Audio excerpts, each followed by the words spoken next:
சிவகங்கை மாவட்டம் சிவகங்கை சட்டமன்ற தொகுதி சார்பில் மாண்புமிகு தமிழ்நாடு முதல்வர் கழகத் தலைவர் மு.க. ஸ்டாலின் அவர்களின் ஆணைக்கிணங்க தமிழ்நாடு தலைகுனியாது பரப்புரை பொதுக்கூட்டத்தின் சிறப்பாக ஏற்பாடு செய்து நடைபெற்று கொண்டிட்டு தலைமையேற்றிருக்கக்கூடிய நகர்மன்ற தலைவர் சிவகங்கை நகர்கழக செயலாளர் என் பேரன்பிற்கும் பெருமதிப்பிற்கும் உரிய மாமா CM துரையானந்த் அவர்களுக்கும், முன்னிலை வகித்துக் கொண்டிருக்கக்கூடிய என் பேரன்பிற்கினிய அப்பா மாவட்ட துணை செயலாளர் சேங்கைமாறன் அவர்களுக்கும், தலைமை செயற்குழு உறுப்பினர் என் பேரன்பிற்குரிய அப்பா தா ராமையா அவர்களுக்கும், மாவட்ட அவைத்தலைவர் என் பேரன்பிற்கினிய அப்பா கணேசன் அவர்களுக்கும், மாவட்ட துணை செயலாளர் என் பேரன்பிற்கினிய அம்மா ஜோன்ஸ் ரூசோ அவர்களுக்கும், சிவகங்கை வடக்கொன்றிய செயலாளர் பேரன்பிற்கினிய அப்பா முத்துராமலிங்கம் அவர்களுக்கும், சிவகங்கை தெற்கொன்றிய செயலாளர் பேரன்பிற்கினிய மாமா ஜெயராமன் அவர்களுக்கும், பேரன்பிற்கினிய அப்பா மானாமதுரை ஒன்றிய செயலாளர் ராஜாமணி அவர்களுக்கும், பேரன்பிற்கினிய அண்ணன் கள்ளன் ஒன்றிய செயலாளர் நான் நெடுஞ்செழியன் அவர்களுக்கும், பேரன்பிற்கினிய அண்ணன்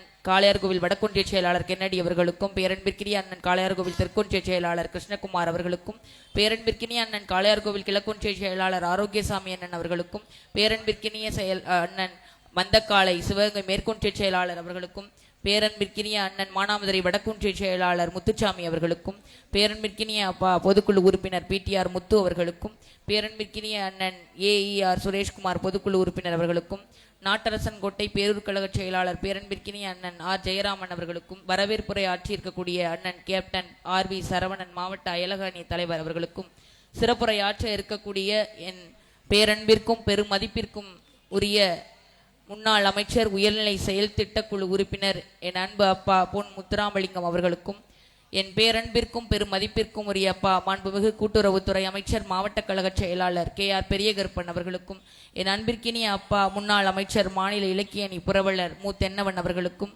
என் பேரன்பிற்கும் பெருமதிப்பிற்கும் உரிய அன்பு சகோதரி முன்னாள் அமைச்சர் மானாமதுரை சட்டமன்ற உறுப்பினர் மாநில மகளிர் தொண்டரணி இணைச் செயலாளர் தமிழரசி ரவிக்குமார் அவர்களுக்கும், அன்பிற்கினிய அண்ணன் சிவகங்கை சட்டமன்ற தொகுதி பொறுப்பாளர் சண்முகம் அவர்களுக்கும், மேலும் அணி அமைப்பாளர்கள், அணி துணை அமைப்பாளர்கள், நகர்மன்ற உறுப்பினர்கள், நகர அணி அமைப்பாளர்கள், வழக்கறிஞர் அணி, நகர் இளைஞர் அணி, நகர் மாணவர் அணி, நகர் தகவல் தொழில்நுட்ப அணி, நகர்கழக மூத்த முன்னோடிகள், வட்டச் செயலாளர்கள், பிரதிநிதிகள், தெற்கு ஒன்றிய நிர்வாகிகள், வடக்கு ஒன்றிய நிர்வாகிகள், நன்றி நவழக்கூடிய என் பேரன்பிற்கினிய அண்ணன் சிவகங்கை சட்டமன்ற தொகுதி அமைப்பாளர் தகவல் தொழில்நுட்ப அணி சதீஷ்குமார் அவர்களுக்கும், மேலும் என் முன்னால் அமர்ந்திருக்கக்கூடிய எனக்கு வயதில் மூத்தோரும் வயதில் இளையோருக்கும், வர்த்தக அணி பெருமக்களுக்கும், ஊடக பத்திரிகை நண்பர்களுக்கும், காவல்துறை அதிகாரிகளுக்கும் நான் சார்ந்திருக்கும் திராவிட முன்னேற்ற கழகம் சார்பாக அன்பிற்கினிய வணக்கத்தை தெரிவித்துக் கொள்கிறேன்.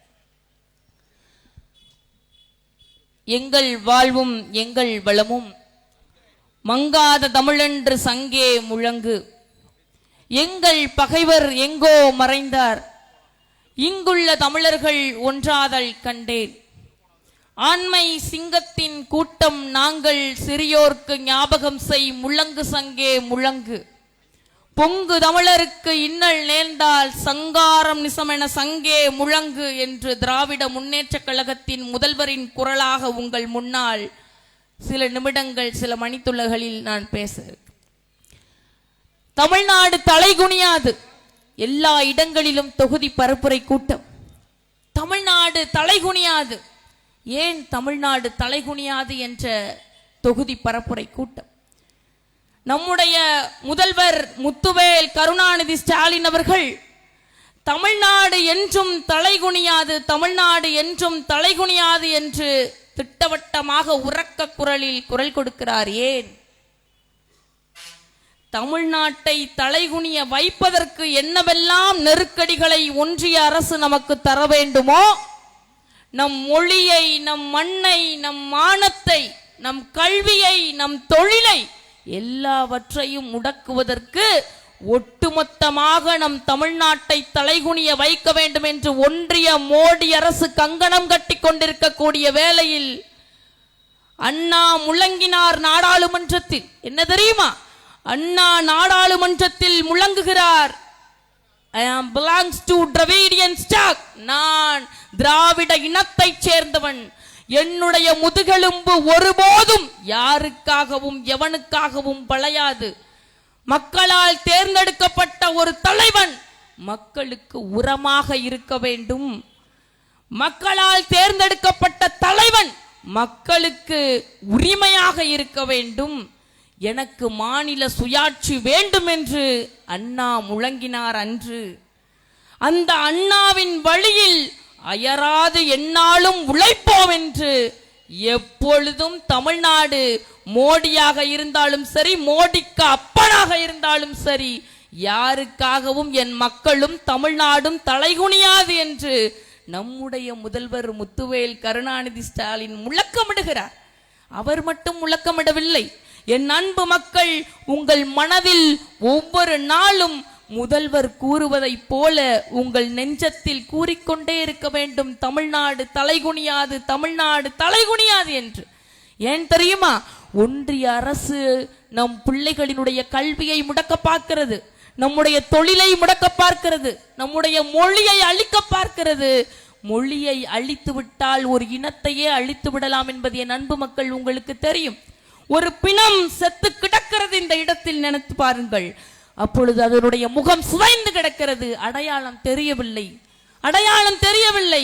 உடல் இருக்கிறது, முகம் சிதைந்து கிடக்கிறது, அந்த நபர் யார் என்று அடையாளம் தெரியவில்லை. ஏன்? அதுபோலத்தான் ஒரு மொழி சிதைந்து விட்டால் அந்த இனமே அழிந்துவிடும். ஒரு நாட்டை இன்னொரு நாடு கைப்பற்ற வருகிறது, ஒரு நாட்டை இன்னொரு நாடு கைப்பற்ற வருகிற பொழுது அந்த நாட்டினுடைய மொழியை முதலில் அழித்து விட்டால் அந்த நாட்டை ஒட்டுமொத்தமாக கைப்பற்றிவிட்டு அந்த நாட்டை ஒன்றுமில்லாமல் செய்து விடலாம். இதைத்தான் ஒன்றிய மோடி அரசு செய்து கொண்டிருக்கிறது. என் தங்கை பேசினார்கள், இந்தி திணிப்பை கொண்டு வந்தார்கள் என்று, இந்தி திணிப்பை கொண்டு வருகிறார்கள் என்று. நாம் தமிழ்நாட்டு மக்கள் எந்த மொழிக்கும் எதிரி அல்ல, எந்த மொழிக்கும் எதிரி அல்ல. எல்லா மொழியையும் நாங்கள் விருப்பமோடு ஏற்றுக்கொள்வோம். அது இந்தியாக இருக்கட்டும், எந்த மொழியாக வேண்டுமானாலும் இருக்கட்டும். ஆனால் என் தாய்மொழியாம் தமிழுக்கு எந்த ஒரு அழிவு ஏற்பட்டால் அந்த இடத்தில் சிம்ம சொப்பனமாக என் மக்கள் நிற்க வேண்டும் என்பதைத்தான் நம்முடைய முதலமைச்சர் முத்துவேல் கருணாநிதி ஸ்டாலின் அவர்கள் குறிப்பிடுகிறார். இந்தியை திணிக்கிறார்கள் ஒன்றிய மோடி அரசு. ஏன்? மொழியை திணித்து தமிழ்நாட்டை தலைகுனிய வைத்து விடலாம் என்பது இவர்களினுடைய நோக்கம். இப்பொழுது இந்தி திணிப்பை கொண்டு வந்தால் நாங்கள் தமிழ்நாட்டை தலைகுனிய வைத்து விடலாம் என்று ஒன்றிய மோடி அரசு நினைக்கிறது. ஆனால் அண்ணா அன்றே முழங்கினார். என்ன தெரியுமா? தாளமுத்துவும் நடராசனும் இறந்த பொழுது மூலக்கொத்தளம் இடுகாட்டில் அண்ணா குரல் கொடுக்கிறார். தாளமுத்துவும் நடராசனினுடைய உடல் மட்டும்தான் இங்கே இருக்கிறது, அவர்களினுடைய உணர்வும் உயிரும் இந்தி திணிப்பை அகற்றி தமிழ் வாழ்க, கட்டாய இந்தி ஒழிக என்று அவர்கள் குரல் கொடுத்தார்கள். பாருங்க, அந்த குரலில் உயிர் இருக்கிறது. ஒருபோதும் அந்த உயிர் அடங்காது, அது தொடர்ச்சியாக நீட்சி அடையும் என்று அண்ணா அந்த மூலக்கொத்தளம் இடுகாட்டில் கூறினார். இன்று முத்துவேல் கருணாநிதி ஸ்டாலின் அவர்கள் உன்னிடத்தில் ஹிந்தி தெரியாது போடா என்று நவீனமாக நம் முன்னால் ஒரு சிம்ம சொப்பனமாக நிற்கிறார். ஆகவே மொழியாக இருந்தாலும் சரி, நம்முடைய மானமாக இருந்தாலும் சரி, பண்பாடாக இருந்தாலும் சரி, கலாச்சாரமாக இருந்தாலும் சரி, நாகரிகமாக இருந்தாலும் சரி, அதற்கு ஏதேனும் இழிவை இந்த ஒன்றிய அரசு கொண்டு வந்தால் எந்த சங்கி கூட்டமாக இருந்தாலும், சங் பரிவார் கூட்டமாக இருந்தாலும், ஆரிய கூட்டமாக இருந்தாலும், நீ எப்பேற்பட்ட ஆளாக இருந்தாலும் அதனை எதிர்த்து குரல் கொடுக்கக்கூடிய ஒரே துணிச்சல் நம்முடைய முதலமைச்சர் முத்துவேல் கருணாநிதி ஸ்டாலின் அவர்களுக்கு மட்டும்தான் இருக்கிறது. நிறைய திட்டங்கள், எண்ணற்ற திட்டங்கள், அதை சொல்லிக் கொண்டு போனால் நேரம் கொள்ளாது. ஏனென்றால் வயது 72, ஆனால் அந்த மனிதனினுடைய உடம்பில் வேண்டுமானால் முதுமை இருக்கலாம், முதுமை இருக்கலாம், ஆனால் மனமெல்லாம் இளமை இருக்கிறது. அவருடைய மிசா காலகட்டங்களில் எல்லாம் எங்களை போன்ற இளைய தலைமுறை பிள்ளைகள் இல்லையே என்ற எண்ணமும் வருத்தமும் எங்களுக்கு அதிகமாக இருக்கிறது. ஏனென்று சொன்னால் உயிர் துடிப்போடு அரசியல், மக்கள், தமிழ்நாடு என்று குரல் கொடுத்து இன்று வரை வயது 72 இருந்தாலும் ஒவ்வொரு மாவட்டம், ஒவ்வொரு தொகுதி என்று எல்லா இடங்களிலும் சிறு குழந்தைகளில் இருந்து முதியவர் வரை கை கொடுத்து நடந்து சென்றாரே. ஏனென்று சொன்னால் திட்டங்கள் ரீதியாக நம் இடத்தில் வாழ்ந்து கொண்டிருப்பவர் நம்முடைய முதலமைச்சர். ஆளுநர் என்று ஒருவர் வந்தார், அது RN ரவி அல்ல, RSS ரவி.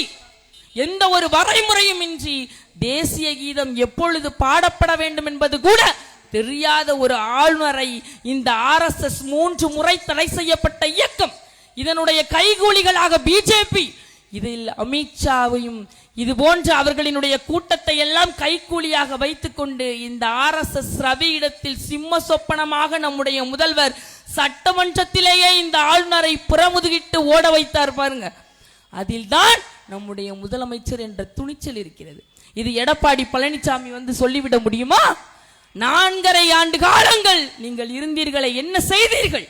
இன்று பச்சிளம் குழந்தையிலிருந்து முதுமையானவர்கள் வரை, மருத்துவர்கள், செவிலியர்கள், அரசு ஊழியர்கள், வர்த்தக பெருமக்கள், பத்திரிகையாளர்கள் என யாரை கேட்டாலும் முதல்வர் ஸ்டாலின் தான் மறுமுறையும் வர வேண்டும் என்று சொல்கிறார்கள். எதற்காக? ஒவ்வொரு நாளும் திட்டங்கள் ரீதியாக நம்மிடத்தில் வாழ்ந்து கொண்டிருப்பவர் நம்முடைய முதலமைச்சர் ஸ்டாலின் அவர்கள்.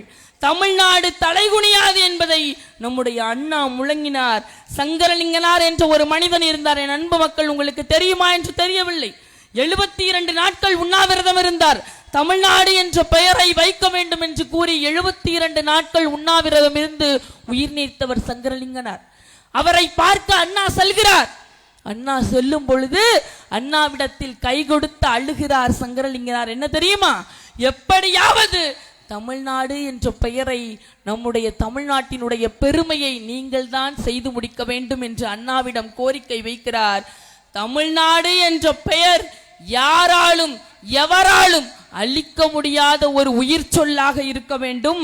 அந்த தமிழ்நாடு என்றும் நிலைத்து ஓங்கி நிற்க வேண்டும். அதுவரை இந்த அண்ணாதுரை தான் இந்த தமிழ்நாட்டை ஆண்டு கொண்டிருக்கிறார் என்று அண்ணா முழங்கினார் பாருங்க.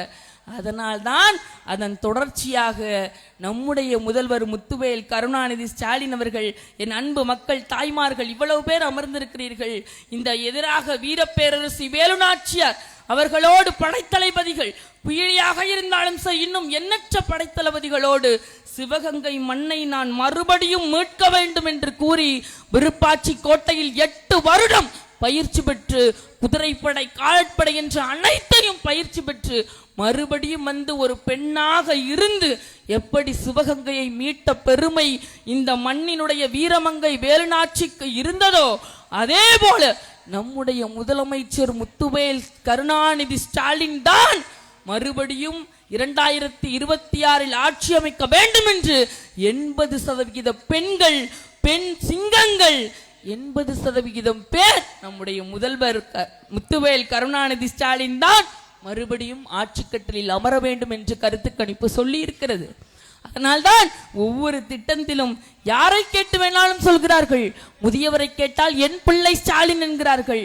ஒரு வயதில் முதிர்ந்தவர்களை கேட்டால் என் பிள்ளை ஸ்டாலின், என் பேரன் ஸ்டாலின், என் அண்ணன் ஸ்டாலின், என் நண்பி ஸ்டாலின் என்று ஒவ்வொரு நாளும் எங்கள் வீட்டில் ஸ்டாலின் திட்டங்கள் ரீதியாக வாழ்ந்து கொண்டிருக்கிறார் என்று மக்கள் பேசிக் கொண்டிருக்கிறார்கள்.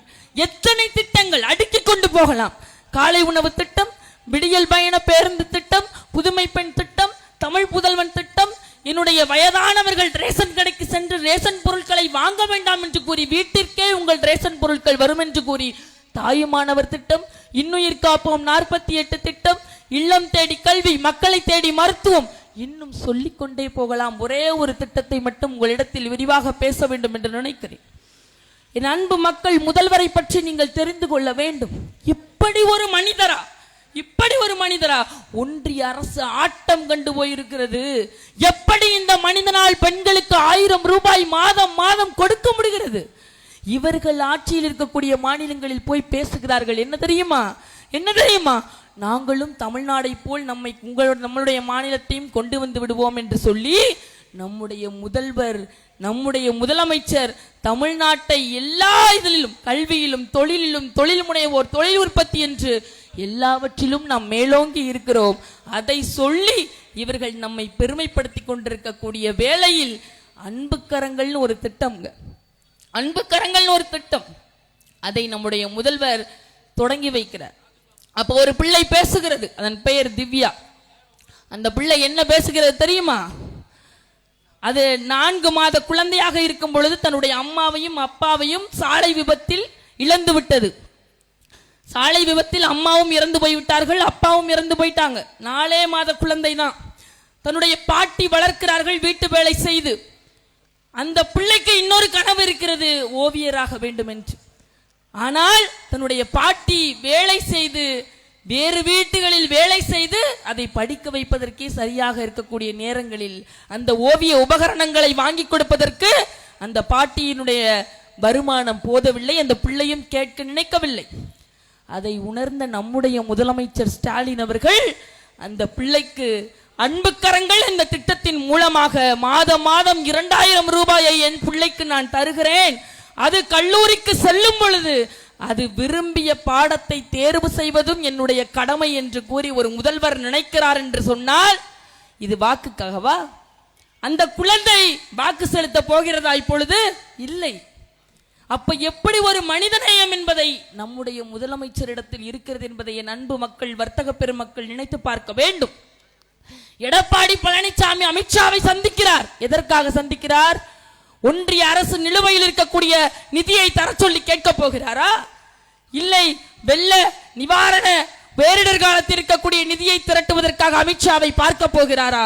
தமிழ்நாட்டினுடைய மக்களின் தேவைகளுக்கான செயல்களை பற்றி பேச போகிறாரா? இல்லை. அவரனுடைய சொத்துக்களையும் தன்னுடைய மகனையும் சம்பந்தியையும் காப்பதற்காக மட்டுமே எடப்பாடி போய் அமித்ஷாவை பார்க்கிறார். குனிய வைத்து எப்படி இன்று பிரிந்தவர்கள் இணைந்திருக்கிறீர்கள்? பிரித்ததும் பிஜேபி, இப்பொழுது இணைத்திருக்கிறதும் பிஜேபி தான். அதை நீங்கள் தெரிந்து கொள்ள வேண்டும். இந்த தற்கூரி விஜய் அவர்கள் இன்னைக்கு வந்து திரையில் நடனமாடிவிட்டு நான் வந்தால் முதலமைச்சர் ஆவேன் என்று சொல்பவர்கள் எல்லாம் திமுகவினுடைய அரசியல் வரலாற்றை படித்துவிட்டு வர வேண்டும். முதலில் உங்கள் தொண்டர்களுக்கு முதலில் 234 தொகுதி என்பதை நீங்கள் முதல்ல தெரியப்படுத்த வேண்டும். இது எதுவுமே தெரியாமல், அரசியல் தத்துவம் எதுவென்று தெரியாமல் நாங்கள் வந்தால் முதலமைச்சர் ஆகிவிடுவோம் என்று பேசுவதெல்லாம் இதற்குத்தான் உங்களுக்கு பேர் தற்கூரின்னு வைத்திருக்கிறார்கள். அதே போலதான் அண்ணன் சீமான் வாயில் வடை சுட்டுக் கொண்டிருந்தால் மட்டும் நீங்கள் மக்களிடத்தில் நல்ல பெயர் வாங்கிவிட முடியாது. உங்களை வளர்த்தது யார்? தீகா மேடை.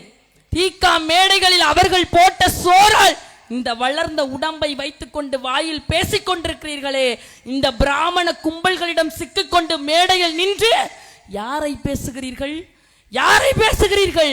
பிராமண கடப்பாறையை கொண்டு உங்களை இடித்து தகர்த்துவேன் சொல்கிறீர்கள். நாங்கள் திருப்பி சொல்கிறோம், தந்தை பெரியார் என்ற பெருநெருப்பினுடைய தடி இருக்கிறது, ஒரே அடியால் ஓட விரட்டி விடுவோம் என்பதை சீமானிற்கு எச்சரிக்கை மணியாக சொல்கிறோம். இதையெல்லாம் நீங்கள் தெரியப்படுத்திக் கொள்ள வேண்டும். யார் நமக்கு முதல்வராக இருந்தால் நம்மை காப்பாற்றுவார்கள்? யார் நமக்கு தலைவனாக இருந்தால் நம் பிள்ளையை காப்பாற்றுவார்கள்? பெண்களினுடைய பாதுகாப்பு யார் முதல்வராக இருந்தால் வரும்? சமத்துவம், சகோதரத்துவம், சமூக நீதி என்பது யார் முதல்வராக இருந்தால் வரும்? எடப்பாடி பழனிசாமி வந்தால் வருமா? தற்கூரி விஜய் வந்தால் வருமா? சீமான் வந்தால் வருமா? வராது. ஏன் என்று சொன்னால் இத்தனை திட்டங்களை அடுக்கிக் கொண்டு போனோம். இன்னும் எண்ணற்ற திட்டங்கள். ஓயாது உறங்காது தூங்குவதில்லை. அவர் தூங்குவதில்லை. மக்களுக்கு என்ன செய்ய வேண்டும்? பெண்களுக்கு கொடுக்கக்கூடிய 1000 ரூபாயை இன்னும் அதிகரிப்பு செய்ய வேண்டும். இன்னும் என் பிள்ளைகளினுடைய கல்விக்கு என்னவெல்லாம் செய்ய வேண்டும் என்று நினைத்துக் கொண்டிருப்பவர் நம் தலைவர். யாருக்கு சிலை திறக்க வேண்டும்? சும்மா சிலை திறத்துக் கொண்டிருக்கிறாரா நம் தலைவர்? இல்லை. யாரை மூலதனத்தினுடைய தந்தையாக, பாட்டாளி வர்க்கத்தினுடைய தலைவனாக இருக்கக்கூடிய காரல் மார்க்ஸை இழிவுபடுத்திய பிஜேபிக்கு எதிராக காரல் மார்க்ஸிற்கு சிலை வைத்தவர் நம்முடைய முதல்வர் முத்துவேல் கருணாநிதி ஸ்டாலின் அவர்கள். அதுபோலத்தான் சிலை வைப்பது சிலைக்காக அல்ல, வருங்கால தலைமுறையினர் இப்படி நடந்து செல்லும் போது இது யார், இவரினுடைய வரலாறு என்ன என்று தெரிந்து யாரை வைத்தால் தலைமுறை தெரிந்து கொள்வார்கள் என்று எண்ணி நம் முதல்வர் பார்த்து செய்து கொண்டிருக்கிறார். என் அன்பு மக்கள், ஒன்றே ஒன்று சொல்லி முடித்துக் கொள்கிறேன். நம்முடைய முதல்வரினுடைய கை ஓங்கி நிற்கிறது, ஓங்கி நிற்கிறது. நாம் அவரை வலுப்படுத்த செல்ல வேண்டிய கடமை நம்மிடத்தில் இருக்கிறது. அவரினுடைய கையை வலுப்படுத்த வேண்டிய கடமை நம்மிடத்தில் இருக்கிறது.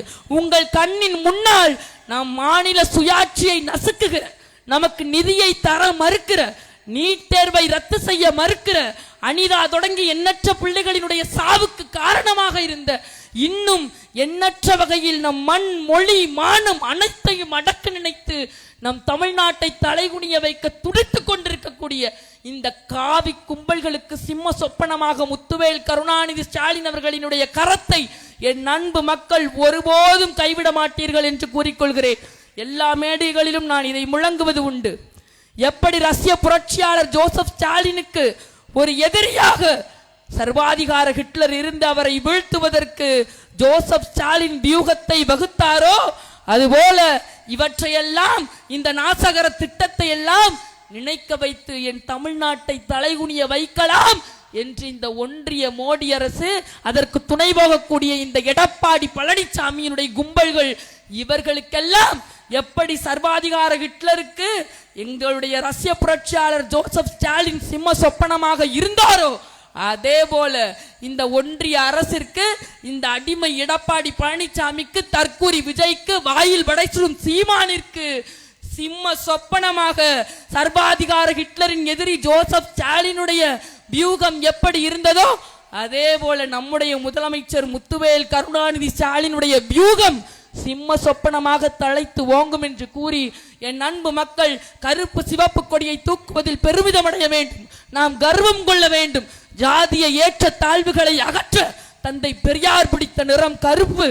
பாட்டாளி வர்க்கத்தினுடைய தலைவனாக, உழைக்கும் வர்க்கத்தினுடைய தலைவனாக காரல் மார்க்ஸ் இருந்தார். அவர் எடுத்த நிறம் சிவப்பு. இந்த இரண்டையும் நம் கொடி ஏந்து நிற்கிறது. சமத்துவம், சகோதரத்துவம், சமூக நீதி, இதை காப்பாற்றுவதற்கு அன்பு மக்கள், திராவிட முன்னேற்ற கழக தோழர்கள், அன்பு தாய்மார்கள் யாரும் நம் கொடியை பிடிப்பதில் கர்வம் கொள்ள வேண்டும். இதுபோல் யாருடைய கொடியும் இருக்காது, யாரினுடைய கொள்கையும் இருக்காது. ஆகவே என் மக்கள் ஓய்ந்து போய்விட மாட்டீர்கள். 2026 நம் களம். எதிர்கட்சி தலைவரே இல்லாமல் 234 முத்துவேல் கருணாநிதி ஸ்டாலின் எனும் நான் என்ற முழக்கம் மறுபடியும் ஒலிக்கும் என்று கூறி வாய்ப்பு அளிப்பதற்கு நன்றி கூறி விடைபெறுகிறேன். நன்றி, வணக்கம்.